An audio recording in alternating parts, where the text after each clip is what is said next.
commission d'enquête. Ah ouais, M. Duchesneau, il faut mettre Charest devant les bœufs. Pour nous parler de coupure, de fouillure, de soudure, de fourrage, et tout ça, il y a tout ça dans le monde. On est tous pareils, en fait. Sauf qu'il y en a qui parlent mieux, là, comme le grand gars qui est venu tout à l'heure, là, il chante bien, en tout cas. Alors, la prochaine personne qui va venir nous parler, c'est Marie-Ève Rancourt. Elle est porte-parole, elle apporte la parole des opposants à la privatisation et des services publics.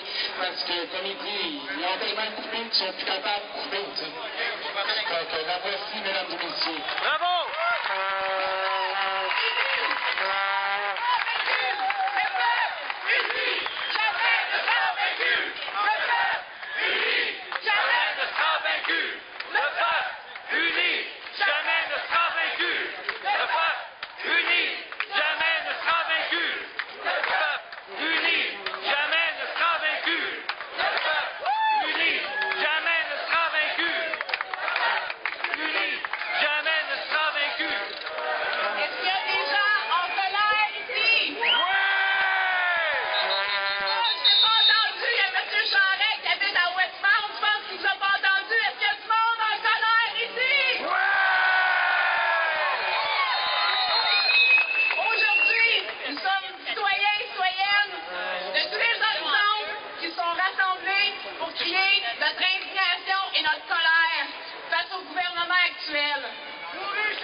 Et non pas en fonction des intérêts du secteur financier et du secteur privé.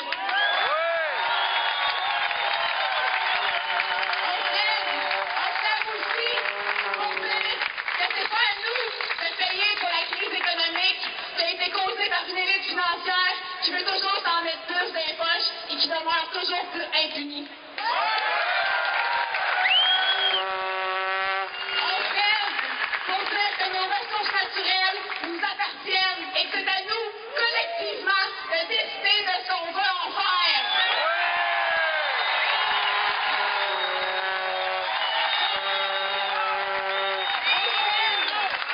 On s'aide pour être sûr du respect de nos droits. Le droit à la dignité, le droit à un revenu décent, le droit à la santé, le droit à l'éducation et le droit à une réelle démocratie. Mais aussi on réclame le droit à la liberté. Non pas la liberté d'exploiter son voisin, ni la liberté de s'accaparer toute la richesse. Nous réclamons d'une part une liberté individuelle égalitaire qui passe en premier lieu par le respect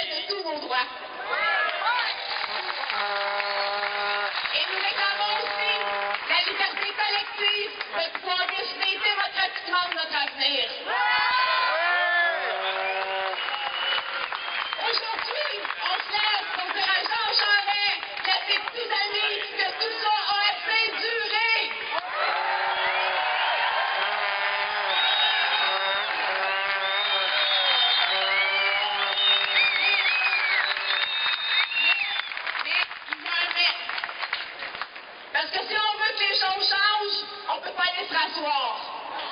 Il faut au contraire continuer de dénoncer haut et fort ce gouvernement et exiger davantage de justice sociale en multipliant les moyens de pression.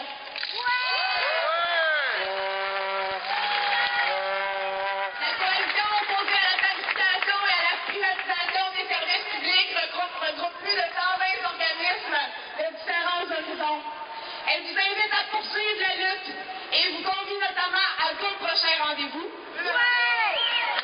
Samedi, le 22 octobre prochain, à